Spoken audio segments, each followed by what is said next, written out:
नमस्कार, कान्तिपुर समाचारमा स्वागत छ। सुरु गरौँ अहिलेका मुख्य समाचारबाट। कोरोना संक्रमणमा चीनलाई उछिन्यो नेपालले। कुल संक्रमित 87,000 नजिक, एकै दिन 2253 जना थपिँदा राजधानीमै 71%। महामारीले सरकारदेखि अदालतसम्मै प्रभावित, मन्त्री हेरफेर अल्झियो, पार्टी गतिविधि र मुद्दाको पेशी समेत स्थगित। 21 दिनदेखि अनसन र डाक्टर केसीलाई अक्सिजन दिन थालियो। आवासीय चिकित्सक आन्दोलनमा वार्ताको पहल अझै भएन। कोरोना संक्रमित अमेरिकी राष्ट्रपति ट्रम्पको स्वास्थ्य स्थिति स्थिर रहे पनि ढुक्क हुने अवस्था नरहेको चिकित्सकको भनाई। विश्वभरबाट स्वास्थ्य लाभको कामना। र आइपिएलमा मुम्बईले हैदराबादलाई 34 रनले हरायो। पन्जाब र चेन्नई बीचको प्रतिस्पर्धा जारी।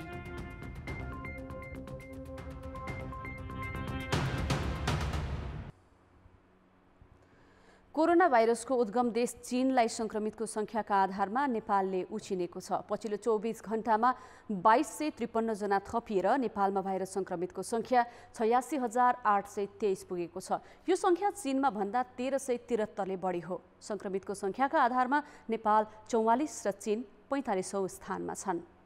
12,784 नमुना परीक्षण गर्दा लगातार तेस्रो दिन 2000 भन्दा बढीमा संक्रमण पुष्टि भएको हो।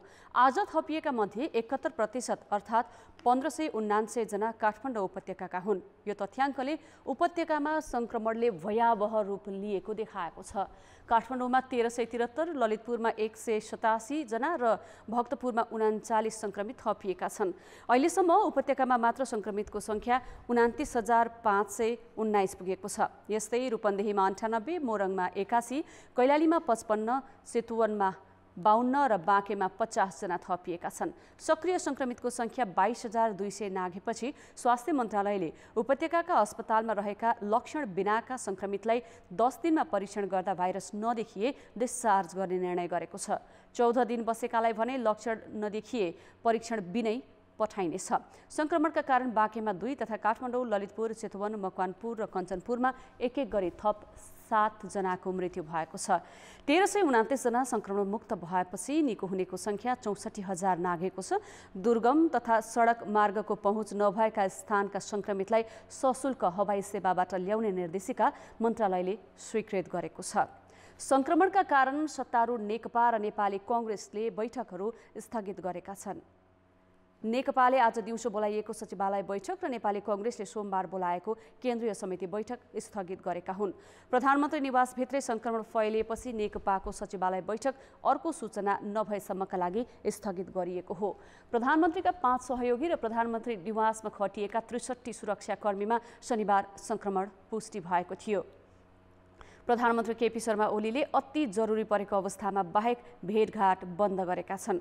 नेपाली कांग्रेसले 7 जना केन्द्रीय सदस्यमा संक्रमण पुष्टि भएपछि बैठक स्थगित गरेको हो। बैठक असोज 25 गतेका लागि तय गरिएको छ। कांग्रेसले पार्टी कार्यालय 5 दिनका लागि बन्द गरेको छ।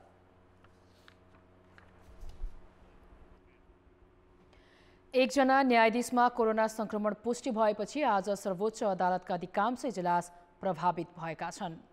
एकजना न्यायाधीश र केही कर्मचारीमा शनिबार संक्रमण पुष्टि भएको थियो। संक्रमणकै कारण मनोज कुमार शर्माको एकल बाहेक अन्य सबै इजलास स्थगित गरिएको छ। सर्वोच्चले सूचना जारी गर्दै न्यायाधीश केही अधिकृत र कर्मचारी संक्रमणपछि घरमै अलग बसिरहेको जनाएको छ। संक्रमित न्यायाधीश अघिल्लो हप्ताको फुल कोर्टमा र अन्य न्यायाधीशहरूसँग इजलासमा सँगै भएका कारण अन्य न्यायाधीश र कर्मचारी पनि घरमै आइसोलेसनमा बसेका छन्। उनीहरूको पनि 5 दिनमा स्वाब सङ्कलन गरिने भएकोले यो हप्ताको अधिकांश इजलास प्रभावित हुनेछन्। बुधबारको संवैधानिक इजलासमा रहेको नेकपा उपाध्यक्ष वामदेव गौतमको योग्यतामा प्रश्न उठाइएको रिटमाथिको सुनवाई पनि प्रभावित हुन सक्ने देखिएको छ। अध्यक्षद्वय प्रधानमन्त्री केपी शर्मा ओली र पुष्पकमल दाहाल बीच शक्ति बाँडफाँडमा कुरा मिलेपछि बल्ल तल्ल आन्तरिक द्वन्द्वबाट बाहिर निस्किएको सत्तारूढ नेकपा फेरि विवाद र खिचातानीमा फसेको छ। विवादकै कारण मन्त्री परिषद पुनर्गठन प्रभावित भएको छ भने 10 दिनमा टुङ्गो लगाउने भनिएको पार्टी समायोजन पनि अलपत्र परेको छ। नेकपाका अध्यक्षद्वय प्रधानमन्त्री केपी शर्मा ओली र पुष्पकमल दाहाल बीच अहिले सरकारमा कसलाई राख्ने र कसलाई हटाउने भन्ने रस्साकस्सी चलिरहेको छ। त्यही कारणले मन्त्री परिषद पुनर्गठनमा ढिलाइ भइरहेको छ। जबकि भदौ 26 गते भागभण्डामा विवाद मिलेपछि नेताहरूले पार्टीलाई गतिशील बनाउने आश्वासन दिएका थिए। असोज 4 गतेको सचिवालय बैठकले मन्त्रीमण्डल पुनर्गठन गर्न र पार्टी एकीकरणको बाँकी काम 10 दिनभित्र टुङ्गोमा पुर्याउन निर्देशन दिएको थियो। तर अहिलेसम्म कामै अघि बढ्न सकेको छैन। अझ मन्त्री परिषदमा कसलाई हटाउने र लैजाने भन्नेमा अध्यक्ष द्वयबीचका दैनिक वार्ताहरू असफल भइरहेका छन्। पार्टी नेतृत्वको छलफलपछि बोलाइएका 2वटा सचिवालय बैठक पनि स्थगित भएका छन्। त्यही बेला 15 गतेको मन्त्री परिषदले पूर्व अर्थमन्त्री युवराज खतिवडालाई अमेरिका सहित 3 मुलुकमा राजदूत सिफारिस र मुख्य सचिव नियुक्तिको निर्णय गरेपछि त दाहाल पक्ष झन रुष्ट भएको छ। फेरि पनि एकलौटी, असन्तुष्टि र अनिर्णयप्रति नेकपाकै नेताहरू आक्रोशित देखिन थालेका छन्। त्यति लामो छलफल बहस अब विवादै भनौँ पछाडि पार्टीलाई नयाँ स्तरबाट नयाँ ढङ्गले माथि उठाएर लाने भन्ने समग्र सबैको सर्वसम्मत सोचका साथ स्थायी कमिटीले जुन निर्णयहरू गर्यो, हाम्रो कार्यशैली चाहिँ असाध्यै ढिला ढाला, यो कुनै नबित्ने नबग्ने खालको जुन खालको अवस्था छ, त्यसले फेरि पनि हाम्रो लक्षित गरेका कार्यक्रमहरू उद्देश्यहरू पुरा गर्न कठिनाइ पर्छ। यस अर्थमा छिटोभन्दा छिटो समग्र सहमतिका साथ सम्पूर्ण प्रक्रियालाई अगाडि बढाउनु जरुरी छ। हुन त ओलीको कार्यशैलीबारे चर्केको विवादले 3 महिनाभन्दा धेरै समय प्रभाव पारेपछि कार्यदलले बनाएर 2 अध्यक्षको कार्यविभाजनदेखि बाँकी विवाद मिलाइएको थियो। त्यसपछि पनि मन्त्री परिषदको हेरफेर, संवैधानिक नियुक्ति, समायोजनका बाँकी काम मिलाउने जिम्मा फेरि पनि उनीहरूले नै लिए। त्यही विषयमा मतभेद चर्केपछि पार्टीले गरेका अधिकांश निर्णय अहिले व्यवहारिसे जस्तै बनेका छन्।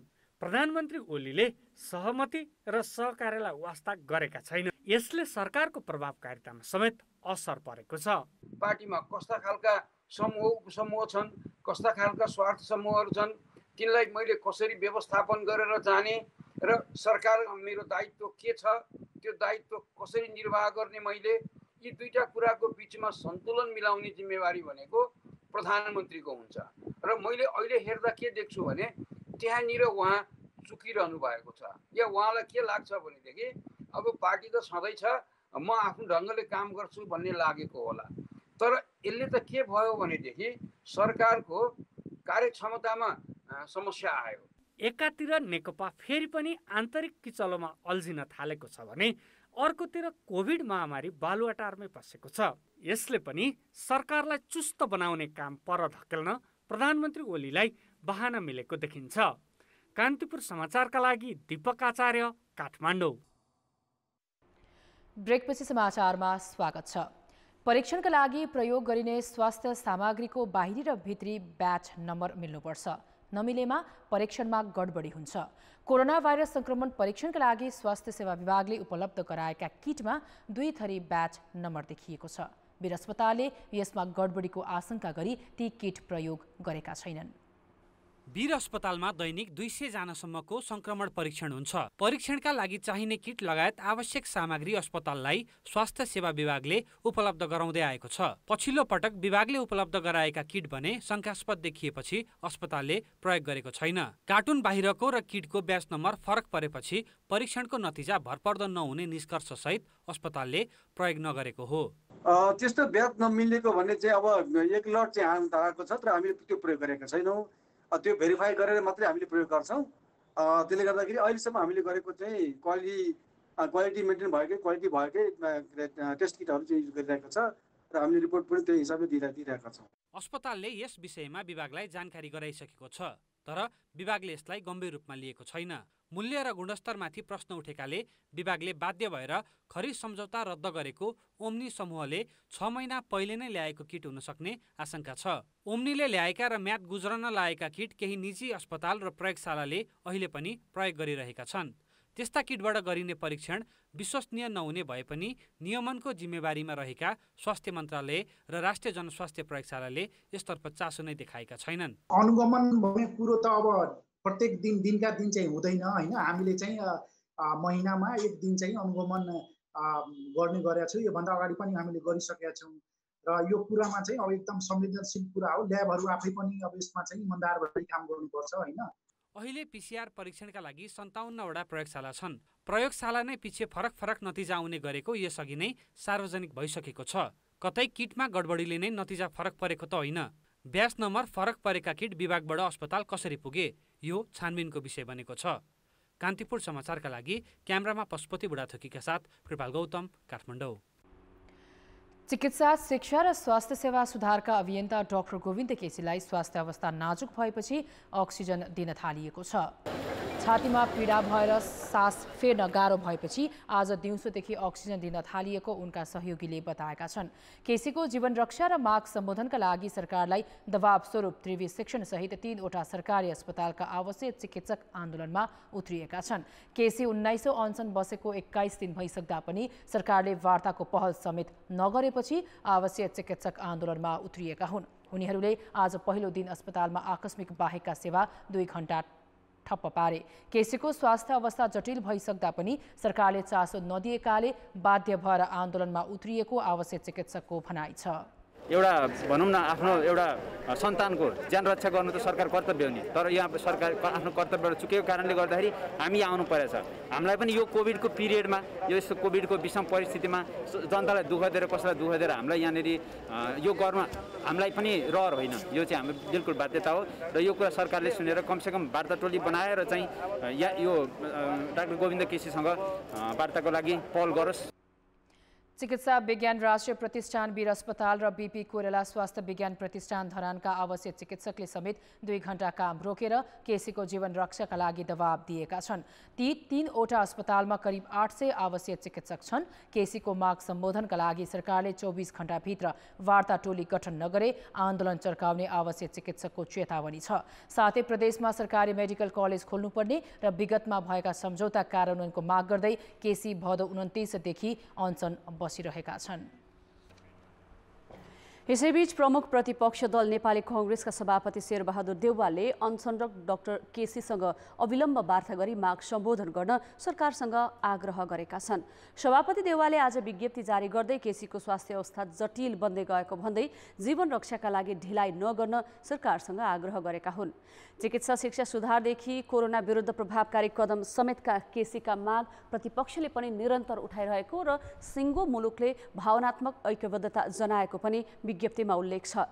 अनसनको 21औं दिन पुग्दा समेत संवाद र समाधानमा उदासीन व्यवहार देखाउनु लोकतान्त्रिक प्रणालीभित्र कम्युनिस्ट तन्त्रको अनुदार चरित्रलाई पुष्टि गरेको सभापति देउवाको आरोप छ। 5 नम्बर प्रदेशका मुख्यमन्त्री शङ्कर पोखरेलको गाडीमा आइतबार साँझ ढुङ्गा प्रहार भएको छ। काठमाडौँबाट भैरवा हुँदै स्कटिङ गरेर बुटवल आउँदै गरेका मुख्यमन्त्रीको गाडीमा साँझ 6:30 बजे बुटवलको मिलनचोक नजिक ढुङ्गा प्रहार भएको हो। मुख्यमन्त्रीका अगाडि र पछाडि स्कटिङमा रहेका 3वटा गाडी थिए। ती गाडीमा पनि ढुङ्गा प्रहारपछि मुख्यमन्त्री सहित गाडी फर्काएर सबै गाडी प्रहरी तालिम केन्द्र रामनगर लगिएको छ। ढुङ्गा हानेको आरोपमा प्रहरीले मुक्तिराम पौडेल, छाया पोखरेल लगायत 4 जनालाई पक्राउ गरेको छ। किशोरी तथा महिलामाथि एसिड आक्रमण र बलात्कारका घटनाहरू हरेक दिन जसो बाहिर आइरहेका छन्। ती बाहेक पछिल्लो पूर्वी नेपालका सुनसरी र मोरङमा प्रहरीले केही युवतीलाई भारत लैजान लागि अवस्थामा उद्धार गरेको छ। नेपाली युवतीलाई भारत लैजाने समूहको योजना भने सुन्दै आङ सिरिङ्ग हुने खालको छ। मोरङ प्रहरीले भारतको सीमा क्षेत्रबाट एक 17 वर्षीय किशोरीको असोज 6 गते उद्धार गर्यो। भारत लैजान लागिएको भनिएकी युवतीको उद्धारपछि खुलेको विवरणले प्रहरीलाई नै तरङ्गित तुल्याएको छ। किशोरीको उद्धारसँगै 3 जना पक्राउ परे। प्रहरीका अनुसार घटना प्रकृतिले किशोरीलाई बलि दिन भारत लैजान लागिएको देखिएको छ। असोज 4 गते पूजामा सहभागी हुन भन्दै लैजान लागिएको र पछि 5,000 रुपियाँ दिने भनेपछि किशोरी भारत जान तयार भएको प्रहरीको दाबी छ। घटनामा संलग्न अहिलेसम्म 3 जना पक्राउ परे पनि यसको भारततिरको नेक्सस भने खुलिसकेको छैन। बलिकै लागि भारत लैजान लागिएको भनिएको थियो भने यस गृहमा भारतीय अपराधिक समूह पनि सामेल हुनुपर्छ भन्ने प्रहरीको आकलन छ। त्यस्तै बुधबार सुनसरी प्रहरीले पनि त्यस्तै प्रकृतिको घटना सार्वजनिक गर्यो। भारत लैजान लागि भनिएका 2 किशोरीलाई उद्धार गरेको भनिएको घटनामा पनि प्रहरीले बलिकै लागि लगिएको आशंकामा अनुसन्धान गरिरहेको छ। पूजाका लागि 2 लाख रुपियाँ दिएर 2 किशोरीलाई भारत लैजान लागि आरोपमा 2 जना पक्राउ परेका छन्। सुनसरीमा आरोपी पक्राउ परे पनि योजना सप्तरीमा बनेको देखिएको छ। पूजाकै लागि युवती भारत लैजान लागि भन्दै लगातार आइरहेका घटनाको अन्तर्यसम्म पुग्न प्रहरीलाई सकस परेको छ। गिरोहको पनि चेन देखियो, जस्तो खोज्ने समूह एउटा, अनि त्यसपछि तिनीहरूलाई चाहिँ इन्डियासम्म पुर्याउने, भीमनगरसम्म पुर्याउने एउटा, अनि भीमनगरबाट चाहिँ भीमनगर लगेर अर्कोलाई ह्यान्डओभर गर्ने। अब यसरी चेनमा जाँदा अब कहाँसम्म पुग्ने थियो भन्ने कुरो अहिले हामी अनुसन्धानकै क्रममा छौँ। लगेर बाबासँग पूजामा बस्ने हो। पूजामा बसिसकेपछि अनि त्यहाँ पूजामा बसे बापत उनीहरूले पारिश्रमिक पाउने, अनि उनीहरूलाई दुख बिमार छ भने बाबाको त शक्तिले चाहिँ दुख बिमार पनि ठिक हुने, अनि त्यो पूजा सकिएपछि घर फिर्ता गर्ने भन्ने शर्तमा गएको देखिन्छ। अहिले चाहिँ यसमा बलिको भन्ने आएको छैन। जस्तो विभिन्न ठाउँमा विभिन्न घटना भएको हुनाले मान्छे बलिसँग जोडेर पनि हेरेको छ, बाहिर कुरा त्यस्तो सुनेको पनि छौँ हामीले। तर अहिलेसम्म हाम्रो इन्भेस्टिगेसनमा अहिलेसम्मको चरणमा चाहिँ हामीले ठ्याक्कै बलि भनेर देखिँदैन। अहिले विशुद्ध पूजा भनेको छ। अब पूजा भने चाहिँ अब कस्तो किसिमको पूजा भन्ने कुरा चाहिँ अब हामी अनुसन्धानको क्रममा छ, खुल्दै जाला पछि। त्यसो त गत पुसमा काठमाडौँमा पनि मोडलिङका लागि भन्दै एक युवतीलाई भारत लैजान लागि आरोपमा 7 जना पक्राउ परेका थिए। त्यसमा पनि बाहिर मोडलिङ भनिए पनि भित्र चाहिँ पूजाका लागि जाने भनिएको थियो। बलि अथवा अन्य कुनै अपराधका लागि नेपालबाट किशोरी भारतसम्म लैजाने समूह एउटै हो वा फरक फरक छन् भन्ने चाहिँ अहिलेसम्म खुलेको छैन। यौन हिंसा र श्रम शोषणका लागि नै प्रायः भएको छ। यो लगायत अन्य चाहिँ अब मानवभङ्गका कुरा पनि आउँछन्। यी कुराहरूमा बढी मात्रामा मानव बेचबिखन र ओसार पसार भएका घटनाहरू पाइन्छ। यो त भयो उद्धार भइसकेको कुरा। उद्धार नभएका कति युवतीलाई यसै गरी लगियो र तिनको अवस्था के छ भन्ने पक्ष अँध्यारोमै छ। त्यसैले यस पक्षतिर पनि गम्भीर अनुसन्धान जरुरी देखिएको छ। कान्तिपुर समाचारका लागि मोरङबाट सुशीला पाठक र सुनसरीबाट अर्जुन सुवेदीका साथमा रमेश धमला, काठमाडौँ।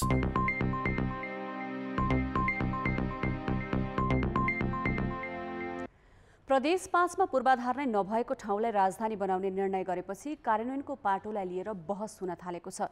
एकातिर विगतमा क्षेत्रीय सदरमुकाम कायम गरिएका धनकुटा, वीरेन्द्रनगर र दिपायल 40 वर्षदेखि अलपत्र रहेको पृष्ठभूमि छ भने अर्कातिर स्रोत व्यवस्थापन नै चुनौतीपूर्ण भएकाले पूर्वाधार बिनाको राजधानी कागजमै सीमित हुने आशंका उब्जिएको छ। सरकारले कैलालीको टिकापुरमा व्यवस्थित सहर बसाउन 2028 सालमा जङ्गल फरानी गर्यो।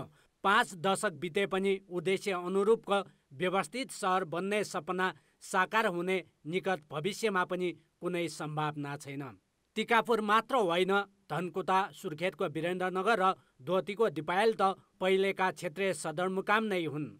तर ती स्थानमा पनि 4 दशकदेखि आवश्यक पूर्वाधारकै प्रतीक्षामा छन्। अझ 10 वर्ष अघि मध्य पहाडी लोकमार्ग अन्तर्गत विभिन्न ठाउँमा 10 वटा आधुनिक सहर विकास गर्ने घोषणा गरियो। तर ती मध्ये कहीँ पनि जग्गा विकासको समेत काम भएको छैन। हुलाकी राजमार्गमा 20 वटा सहर बनाउने घोषणा पनि बजेटमै सीमित छ। यही पृष्ठभूमिमा सुदूरपश्चिम प्रदेशको राजधानी कैलाली गोदावरीको जङ्गलमा र प्रदेश 5 को राजधानी पूर्व पश्चिम राजमार्गको एलानी बस्तीमा बनाउने सहमति भएको छ। विगतको अनुभवका आधारमा यी दुवै प्रस्तावित राजधानी बन्ने सम्भावना कति छ त? राजनीतिक नेतृत्वले चाहँदैमा पनि शहरी विकास हुँदैन। शहरी विकास हुँदो हो त पञ्चायत कालमा पनि राजाले चाहँदै पनि दिपायलमा शहरी विकास हुन सकेन। सुर्खेत पनि अहिले आएर अलिकति विकास हो। पहिले त पञ्चायत कालमा सुर्खेतमा कुनै कार्यालय जानै मान्दैन थियो, नेपालगञ्जमै बस्थे। सहरै बनाउने भन्ने सरकारको पहिलो प्राथमिकता अहिले छैन, विशेष गरी अहिलेको सन्दर्भमा नभएको हुनाले हामीले चाहिँ भएकै केही पूर्वाधारहरू जहाँ केही पूर्वाधारहरू छन् त्यसैबाट नै विकास र विस्तार गर्दै गयो भने हाम्रो सन्दर्भमा त्यो व्यवहारिक हुन जान्छ। त्यो नयाँ ठाउँमा सहर बसाउनु सजिलो हुँदैन। नयाँ ठाउँमा राजधानी बसाउन होस् वा सहर विकास गर्न होस्, भवनका साथै सडक, खानेपानी, विद्युत, ढल निकास लगायत पूर्वाधार अनिवार्य हुन्छ। एउटा सानो सहरका लागि मात्र कम्तीमा 30 अर्ब रुपियाँ खर्च हुन्छ। यसलाई हाम्रो अहिलेको आर्थिक अवस्थाले धान्न सक्ने देखिँदैन।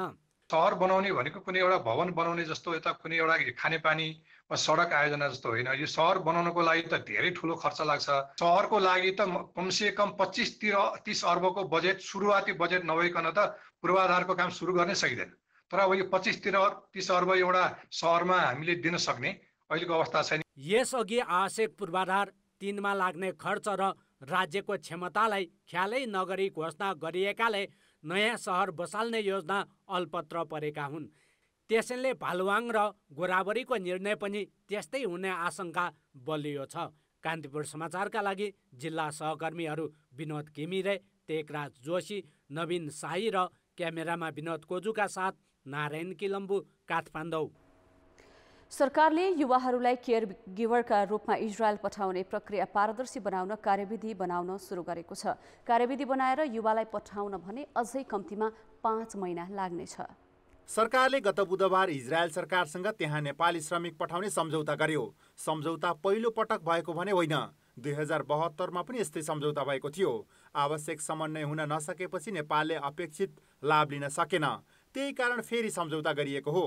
महामारीले अन्तर्राष्ट्रिय श्रम बजारमा नेपाली श्रमिकले रोजगारी गुमाइरहेका बेला इजरायललाई एउटा नयाँ अवसरका रूपमा लिइएको छ।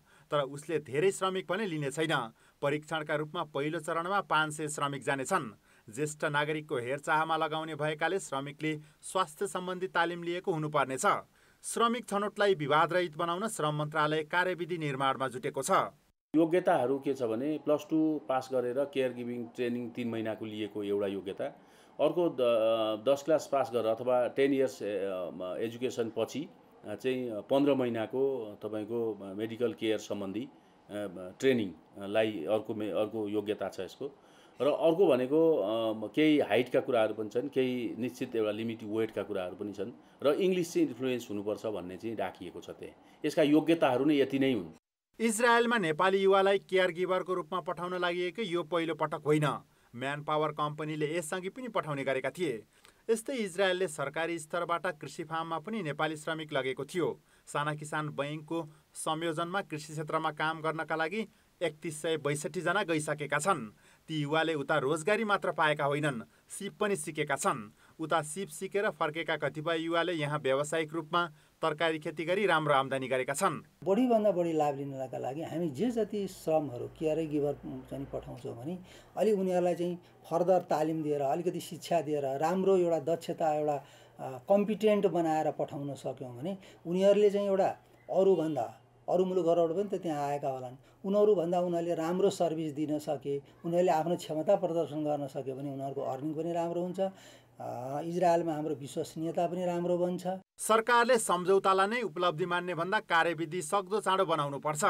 नेपाली युवाले सरकारी स्तरबाट केयर गिभरका रूपमा इजरायल जान नपाएसम्म सम्झौताको औचित्य पुष्टि हुने छैन। कान्तिपुर समाचारका लागि क्यामेरामा विनोद कोजुका साथ सुमन पन्थ, काठमाडौँ। लामो समयदेखि बन्द रहेको तातोपानी नाका 19 असोजबाट खुल्ने भनिए पनि नाकासम्म पुग्ने सडक ठाउँ ठाउँमा पहिरोले बगाएकाले समस्या देखिएको छ। सरकारले सडक सुचारू नगरी नाका मात्रै खोल्ने विषयलाई प्राथमिकता दिएको छ। तर नाकाबाट नेपाल भित्रिएको सामग्री कसरी ल्याउने भन्ने उत्तर कसैसँग छैन। पछिल्लो 3 महिना यता अविरल वर्षाका कारण कोदारी राजमार्गको 26 किलोमिटरको बाटो छेदविच्छेद छ। पहिरो झरेर बिग्रेको र कतै वर्षाको बाढीले बगाएको सडकबाटै तत्काल नाका पूर्ण रूपमा सञ्चालनमा ल्याउनका लागि नसक्ने अवस्था रहेको छ। पहिलो चरणमा सडकको स्तर उन्नति गर्नुपर्ने हो, तर अहिलेसम्म कुनै पनि ठाउँमा सडक बनाइएको छैन। सडक विभागले सडक सहज बनाउन सकेमा 3 महिनादेखि खासा लगायतका विभिन्न क्षेत्रका विभिन्न ठाउँमा अलपत्र परेको नेपाली व्यापारीका सामान नेपाल भित्रिने थियो। सडकको मर्मत सम्भार गर्नुपर्ने नेपाल सरकारले हो र 25 मिटरको हल्ला तपाईँलाई थाहा छँदैछ, उहिलेदेखिको हो, अहिले आइसकेको छैन र यही वर्तमान यही सडकको यही अवस्थाले चाहिँ हामी व्यापारीलाई एकदम गाह्रो छ। तातोपानी नाका खोलेपछि यहाँ त ठुल्ठुलो कन्टेनरहरू आउँछ होइन, भेनहरू आउँछ, त्यहाँ भेनको ड्राइभर लाइन पनि हरेक समस्या हुन्छ। माथिबाट आउला झर्ला कि तलबाट खस्ला भन्ने एउटा डर हुन्छ। असार अन्तिम सातादेखि अवरुद्ध कोदारी राजमार्गमा अझै यातायातका साधन सहज रूपमा सञ्चालन हुन सक्ने अवस्था बनेको छैन। सडक सञ्चालनका लागि नयाँ रुट निर्माण वा पुरानै मर्मत भन्नेमै पनि छलफल जारी छ। सडककै कारण उक्त नाका पटक पटक बन्द हुँदा राजस्वमा समेत ठूलो नोक्सानी भएको छ। यथाशीघ्र बाटो बनाउनु पर्ने अवस्था छ। यो समस्याले गर्दाखेरि चाहिँ चालु आर्थिक वर्षकै राजस्व पूर्ण रूपमा प्रभावित पर्ने अवस्था देखिएको छ। पहिरोले नपुरेको र बाढीले नबगाएको स्थानको सडकमा ठूला खाल्टाखुल्टी परेका छन्। ती खाल्टाखुल्टी अझै पुरेर सडक मर्मत गरिएको छैन। सडक विभागलाई चाहिँ जहाँ अप्ठ्यारो ठाउँहरू छ त्यहाँ चाहिँ स्काइबाइटरहरू बाटो तत्काल रोकियो भने पनि त्यसलाई चाहिँ सफा गर्ने लगायतको काम गर्दै बाटोलाई चाहिँ चालु रूपमा सञ्चालन गर्ने भनेर चाहिँ अलिक काम भइरहेको स्थिति हो। जुरेदेखि तातोपानीसम्मका दर्जनौं स्थानमा गएको ठूला तथा साना पहिरो र भाँसिएको र बाढीले बगाएको स्थानको सडक नै तातोपानी नाका सञ्चालनको प्रमुख बाधक बनेको छ। कतिपय पुलमा पनि समस्या देखिएको छ। हरेक सडक स्तर उन्नतिका लागि केन्द्रदेखि स्थानीय सरकारले करोडौंको बजेट छुटाए तापनि सडक निर्माण गर्न कसैले चासो नदिँदा तातोपानी भन्सार नाका सञ्चालनमा समस्या आइरहेको हो। सरकारले तातोपानी नाकासम्म पुग्ने सडक सुचारू नगरी नाका मात्रै खोल्ने विषयलाई प्राथमिकतामा दिएको छ। नाका त खोल्ने भयो, तर नाकाबाट भित्रिएको सामान कसरी ल्याउने भन्ने उत्तर कसैसँग छैन। कान्तिपुर समाचारका लागि कमला पाखरिन, तातोपानी, सिन्धुपाल्चोक। समाचारमा पुनः स्वागत छ। तराई मधेसका मुद्दा उठाउँदै राष्ट्रिय राजनीतिमा उदाएका राजपा र समाजवादी पार्टी एकीकरण भई जनता समाजवादी बनेको 6 महिना भयो, तर उसले यो अवधि समायोजन कसरी गर्ने भन्ने विवादमै गुजारेको छ। 2 अध्यक्ष र 3 वरिष्ठ नेता तोक्ने बाहेकका काम नभएकाले राजनीतिक गतिविधि मात्र ठप्प भएको छैन, एकता नै अलपत्र परेको छ। तत्कालीन राजपा र समाजवादी पार्टी बीच वैशाख 10 गते रातारात पार्टी एकीकरण भएको थियो, तर एकीकृत पार्टी जनता समाजवादीको अध्यक्ष को हुने भन्ने टुङ्ग्याउने 1.5 महिना लाग्यो। महन्त ठाकुर र उपेन्द्र यादवलाई अध्यक्ष तथा अशोक राई, राजेन्द्र महतो र बाबुराम भट्टराईलाई वरिष्ठ नेता तोकेर 51 कार्यकारिणी सदस्यको नामसहित जेठ 25 गते दलदत्ताको निवेदन निर्वाचन आयोगमा दर्ता भयो। त्यसको 1 महिनापछि आयोगले जनता समाजवादी दल दर्ता गर्यो, तर अहिलेसम्म वरिष्ठ नेता र कार्यकारिणी सदस्यकै जिम्मेवारी तोकिएको छैन। त्यसो त विवादका कारण कार्यकारिणी समितिले नै पूर्णता पाएको छैन। 2 सदस्य छान्न बाँकी छ। शीर्ष तहमा विवादले जनता समाजवादीले केन्द्रीय समिति कहिलेसम्म गठन गर्छ भन्ने नै टुङ्गो छैन। 5.5 वर्षसम्म महाधिवेशन गरिने हुन्छ, हामीलाई त्यति साह्रो अप्ठ्यारो त भएन, तर चाहिँ यो समायोजनका काम छिटै टुङ्ग्याउन पाए हुन्थ्यो भनेर मङ्सिर भने हो। तर अझै पनि जस्तै मानव यो बिचमा दशैं अगाडि यदि हामीले यो केन्द्रीय समितिको अनि कार्यकारिणी समितिको पद विभाजन यी कामहरू यदि हामी टुङ्ग्यायौँ भने अनि अरू काम गर्न त खासै त्यति टाइम लाग्दैन। हामी क्यालेन्डर बनाएर फटाफट गर्छौँ, अरूमा मुख्य रूपमा त्यति साह्रो टाइम लाग्दैन। केन्द्रीय समिति 700 सदस्य बनाउने भनिएकोमा पूर्व समाजवादीले आफ्नो भागका 350 जनाको नाम छानेको छ, तर पूर्व राजपा पक्षले आफ्नो भागका 350 जनाको नाम छान्न सकेको छैन। आकांक्षी धेरै भएकाले तथा महेन्द्र राय यादव, अनिल झा र राजकिशोर यादवले आफू निकट धेरैलाई समेट्नुपर्ने अडान लिएपछि नाम छान्न सकस परेको हो। त्यसै गरी प्रदेश र जिल्ला स्तर तथा भातृ सङ्गठनमा समायोजनको कामै अघि बढ्न सकेको छैन। यो माथिल्लो कमिटीको प्रक्रिया पुरा भइसकेपछि तल प्रदेशमा पनि नगरपालिकामा पनि गाउँपालिकामा पनि यो सबै लगालग भइ नै हाल्छ। होमवर्क भइरहेछ, हामीले गृह कार्य गरिरहेछौँ। केन्द्रले त्यस्तै खालको सर्कुलर गरेर आफ्नो तर्फबाट जिम्मेवार नेताहरूलाई जिल्ला स्तरीय पालिका स्तरीय सबै जिम्मा दिइसकेको छ, होमवर्क गरिरहेको छ। शीर्ष तहमा कुरा नमिलेकाले संसदीय दल नै समायोजन गरिएको छैन। संघीय संसद र प्रदेश 2 को संसदीय दलको नेता को हुने भन्ने विवाद कायमै छ। नेतृत्व तहमा केही नेता मिलेर एकीकरण गरे पनि समायोजनको सबैजसो काम अगाडि नै नबढेकाले नेता कार्यकर्ता जिम्मेवारी विहीन छन्। भागभण्डा नमिलेकाले एकीकरण नै खतरामा पर्ने त होइन भन्ने आशंका कार्यकर्ताले नै गर्न थालेका छन्। कान्तिपुर समाचारका लागि दशरथ राई, काठमाडौँ। अब जनमतको अन्तिम परिणाम। जनमतमा हिजो हाम्रो प्रश्न थियो, इन्धन बोक्ने ट्याङ्करमा लकिङ प्रणाली लागू गरे पनि चोरी र मिसावट किन नरोकिएको होला? ए कर्मचारीको मिलेमतो, बे खराब व्यवसायको दबदबा र सी प्रविधि नै कमजोर। जनमतको अन्तिम परिणाम यस्तो छ। ए कर्मचारीको मिलेमतोमा 55%, बी खराब व्यवसायको दबदबामा 27% र सी प्रविधि नै कमजोरमा 18% मत प्राप्त भएको छ। अब जनमतमा आजको प्रश्न। जनमत स्वरोजगार दिन्छु भनेर सरकारले भन्ने आश्वासन देखाइरहेको छ, त्यो झुटो आश्वासन जस्तै लागिरहेको छ मलाई। 15-20 जना मान्छे तिनीहरू इन्डियाबाट यो स्वरोजगार फारम भर्नका लागि आइसकेपछि फारम भर्यो। अब भरेको 1 महिनासम्म उनीहरूलाई भइसक्यो, अहिलेसम्म केही सुनाइ छैन। रोगले भन्दा पनि पेट भोकले मर्न लाएर उनीहरू अझै पलायन भए, अझ कति पैसा लाए के गरे, अझै फेरि इन्डियै फर्किए तिनीहरू। यहाँ बस्न त खाना त केही छैन नेपालमा। सरकारले केही गर्न नसकेर, कुनै योजना नबनाउन सकेर, कुनै पनि के अरे ठोस योजना बनाउन नसकेर, यहाँका युवाहरूलाई रोजगार नदिन सकेर नै अहिले यो अवस्था आइरहेको छ। प्रदेश सरकारको लापरवाही अथवा असक्षमता भन्नुपर्छ। प्रदेश सरकारको एकदमै लापरवाही भयो जस्तो लाग्छ मलाई। युवाहरूप्रति, गरिब दलित जनजातिहरूप्रति राज्यको सोच नहुनु, उहाँहरू चाहिँ केवल सत्ता टिकाउने, सत्ता कसरी टिकाउने, राष्ट्रवादका नाममा टिकाउने सत्ता अथवा के भने टिकाउने भन्ने भन्नको लागि सबैलाई पहिला त्यही कुरा राखेको थियो गाउँभरि युवाहरूलाई। पहिलो गएर हामी एकजनालाई पनि त्यस्तो हामीले यसमा रोजगार गरे जस्तो देखिएन।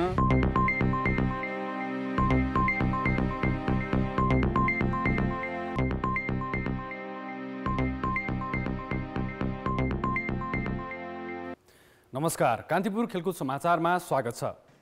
नेपाली महिला भलिबलकी स्टार खेलाडी प्रतिभा माली 8 महिनाको लामो विश्रामपछि अभ्यासमा फर्किएकी छन्। महिला भलिबलका स्पाइकर माली गत माघ 10 गते एनबिए राष्ट्रिय भलिबल प्रतियोगितामा खेल्ने क्रममा घाइते भएकी थिइन्, जसका कारण उनको घुँडाको अपरेसन गरिएको थियो। त्यस यता 3 महिना घरमै आराम र चैतबाट फिजियोथेरापी गरेकी माली 8 महिनाको आरामपछि अभ्यासमा फर्किएकी सर्जरी हुनुभन्दा अगाडि नै 9 मन्थ्स कम्प्लिटली रेस्ट गर्न भन्नुभएको थियो होइन। अनि अहिले चाहिँ भर्खर 8 मन्थ्स कम्प्लिट भएको छ। त्यही भएर मैले गेम खेल्न चाहिँ थालिसकेको छुइनँ है। मैले बिस्तारै बलसँग कसरी अब फ्यामिलीहरू हुने, अब 7 मन्थ्सको ग्याप भइसकेको छ होइन, 7-8 मन्थ्सको। त्यही भएर अब कसरी चाहिँ बिस्तारै यसलाई अब फेरि युज टु हुने भनेर चाहिँ खेल्न थालेँ। बिस्तारै अब 2-3 मन्थ्सपछि चाहिँ राम्रै खेल्न सक्छु होला। मालीले अहिले बेलुका 4 देखि 6 बजेसम्म दैनिक 2 घण्टा अभ्यास गर्छिन्, तर पुनर्लयमा फर्किन भने उनलाई अझै समय लाग्ने प्रशिक्षक कुमार राईले बताएका छन्। पुरा फोल्डिङै नभएको कारणले गर्दाखेरि हुँदैन कि भन्ने जस्तो चाहिँ एउटा लागिरहेको अवस्था थियो। र अहिलेको यतिको पर्फर्मेन्स हेर्दाखेरि चाहिँ अब लगभग 2-4 महिनापछि राम्रै देख्न पाइएला भन्ने आशा चाहिँ अब जागिराखेको छ। प्रतिभा नेपाली महिला राष्ट्रिय भलिबल टिमकी मुख्य स्पाइकर र टिम न्यू डायमन्डकी मेरुदण्ड हुन्। अहिले 8 महिनापछि माली खेलमा फर्किने कोसिस गरेपछि न्यू डायमन्डका खेलाडी र प्रशिक्षक समेत खुसी भएका छन्। कान्तिपुर खेलकुद समाचार अहिलेलाई यति नै। धन्यवाद किसन। अब मौसम सम्बन्धी जानकारी।